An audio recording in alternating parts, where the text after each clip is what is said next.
Hello again. I'd like to bring you all to order because the magic moment has arrived. I could tell you a lot about Mimi Sheraton, but all of you in the room know a lot about her. And what an eminent, fabulous, entertaining, wonderful writer she is about food and other subjects. I'm going to read only one line from her fabulous book, which we've sold out of, so now you have to buy it online at Amazon or someplace to drive up her book sales ratings. But this is like the line from Mimi Sheraton that I will quote to journalism classes if I ever lecture one again.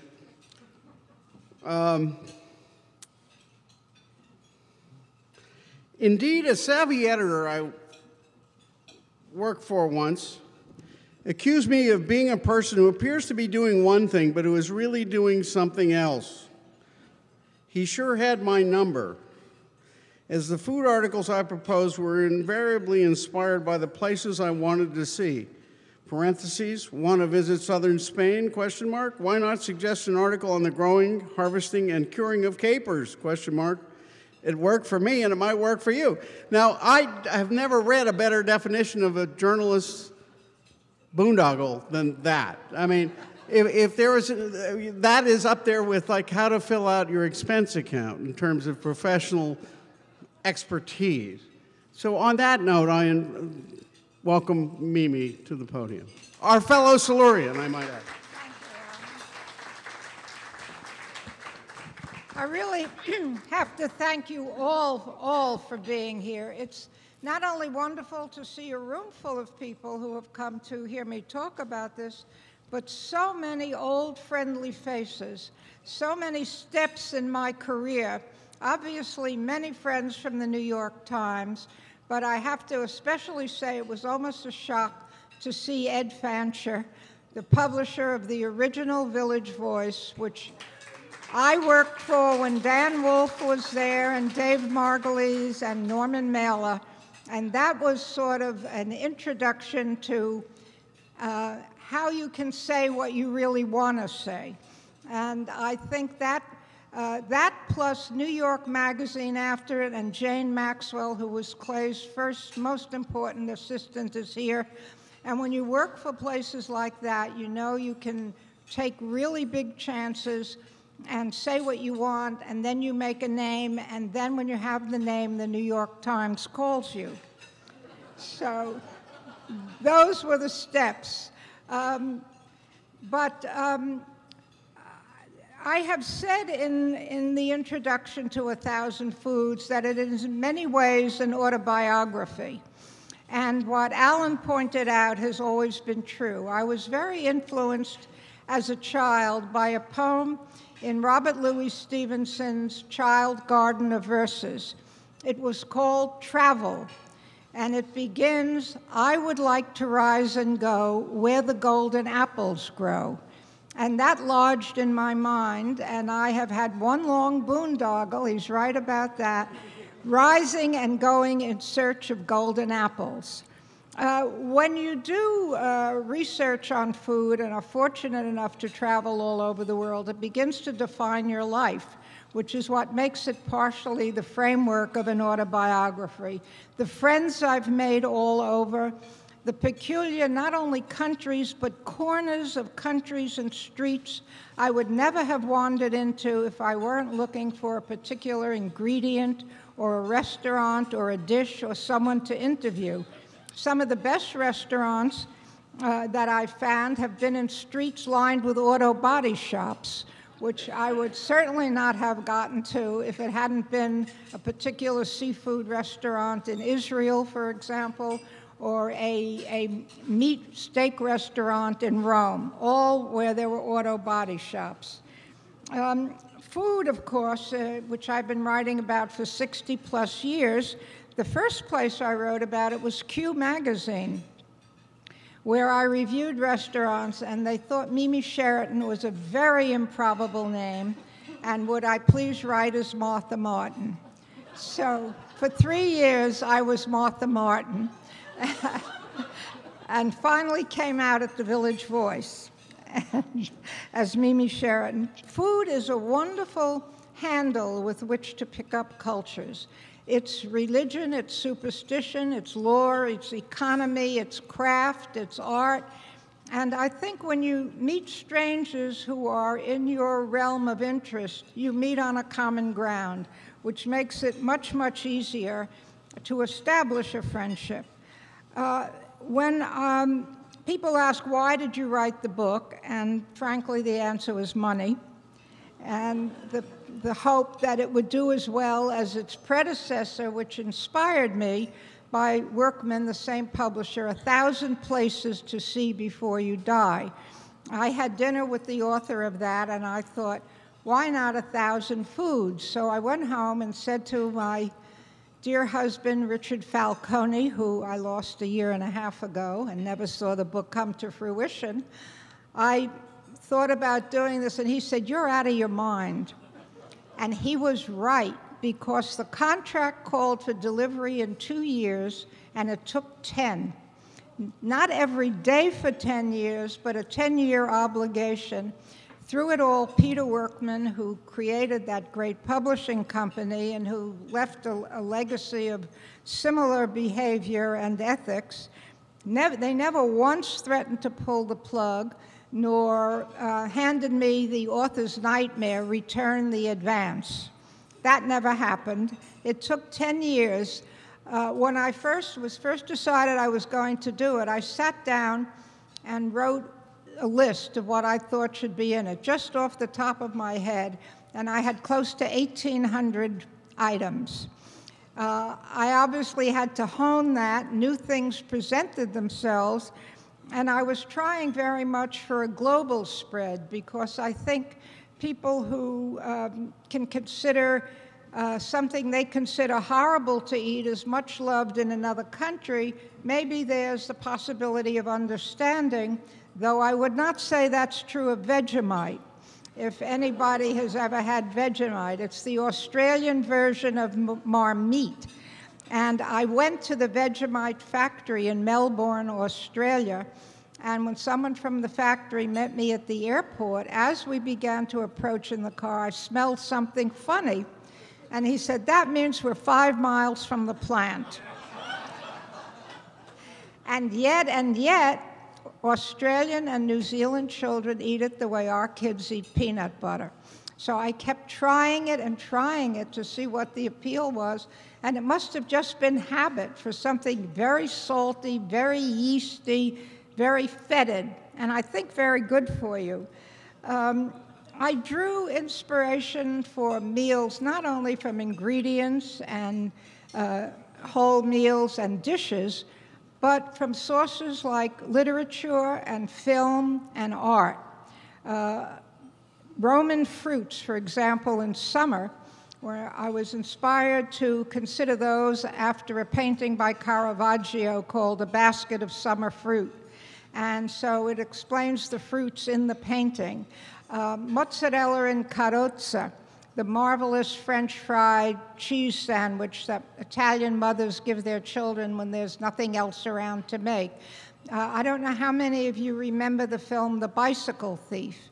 And there was a wonderful scene in which this little boy just in raptures eats mozzarella and carrozza in a restaurant, while the anguish on his father's face tells you he has no money to pay for that, and the moment will come when he has to announce that. There was also a marvelous book written by Jorge Amado called Gabriella, Clove and Cinnamon, about a wonderful barmaid, cook, dancer in a bar, and it recounts her visits to the local food markets in Bahia, where she picks out all of the typical foods of Brazil and then the dishes that she prepares from them. So those were some of the things that inspired me very much. One of the things that took a very long time was sourcing everything. Everything had to be available. If I had known this in the beginning, I would never have agreed to do the book. everything had to be available in one form or another. Either if it was, you could have it in a restaurant somewhere in the world, but hopefully also somewhere in the United States. If it was an ingredient, where you could buy it, whether it was in a store or online. And you would be surprised at what Amazon sells online in the way of food. I had sour morella cherry jam from Moldova, which I got on Amazon. So that was only the beginning of, as much as I hated to do anything for Amazon, considering what they're doing for authors. Nevertheless, in the end, everything is sourced with a recipe from a book and also online. And I had researchers gathering those, and then I looked at them all and selected the one I thought was most what I had in mind. Obviously, what led up to all of this and gave me the experience was traveling around the world and reviewing restaurants, often with very funny happenings and occurrences.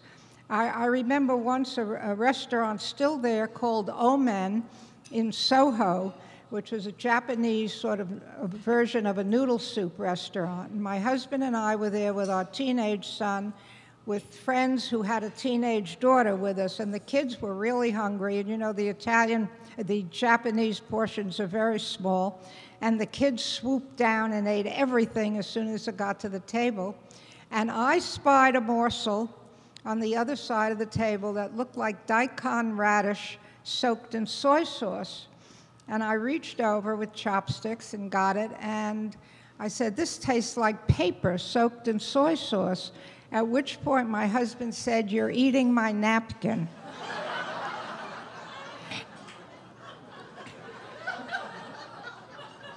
And rather than be embarrassed, I was so proud of having identified it correctly, because that's the role of a food critic. I know paper soaked in soy sauce when I taste it. So, and there were other marvelous things when being recognized in a Chinese restaurant and having one of the employees call another nearby Chinese restaurant where a relative was working to come and see the golden mouth, which is what the Chinese restaurants identified me as. Or have a restaurant bring in a chef from another nearby restaurant of the same owner but a better chef. That happened in an Italian restaurant on 59th Street. He came in carrying the tortellini that I had ordered in the one I was in. I would not like to be doing it now. I have to say, from a critical standpoint, from a journalistic standpoint, it's very unpleasant now. There's a fever about being first with reviews. There's a terrible amount of new restaurants opening at a crazy pace, and there's the digital factor, which is very competitive. It's very, very hard to overcome some of those reviews. It's also very difficult to remain anonymous. I think with Instagram and sending pictures all over, many critics now have even given up the pretense of being anonymous. And I think that's too bad, because it's never the same place when they know you. No matter what, critics will say, what can they do when I arrive and they didn't expect me? I once wrote an article for Vanity Fair on all of the things a restaurant can do when a critic appears, although unexpectedly. And I had a call from a man named Adi Giovanetti, who used to have a restaurant called Il Nido, very good Italian restaurant. And he called me and said, "Signora, you don't know the half of it. We can do much more than that. If you order an appetizer, we have plenty of time to fix up the main course." And then he said, "We can even quiet a noisy group sitting around you," but I didn't want to ask how. I thought. But it is true that it is a different experience. The other competition now, of course, which is pointless and yet powerful, consumer-rated reviews, consumer response like Yahoo and Urban Spoon, and for my money, even Zagat, because nobody knows if those respondents have even gone to the places that they are voting on. Another factor, to get back for the book for a minute, I had to trim entries from some countries to make room for others. I very much wanted to have West Africa in, because having been to a number of those restaurants in Harlem, and there are some very good ones now, I had a feeling it was going to become one of the big fusion influences, and I think in the next 2 or 3 years it will be. So although I could have had 1,000 from Italy, 1,000 from France, China, the United States, those are the largest categories, I think. I trimmed to get Senegal and Nigeria, Ethiopia, which is not West Africa, but an influential cuisine. And that's it, and the book came out, and at least 5 restaurants that were in it were already closed. So for the second printing, I had to find substitutes with the same number of letters, because we didn't have to want to reset the page. You can all sympathize with that. So I think it's an ongoing life's work, and for me, it's just a memoir of wonderful people and places and experiences I've had, because I gave up writing about home furnishings to write about food, and it was a smart move. And I wonder if anybody has questions. I would love to answer them.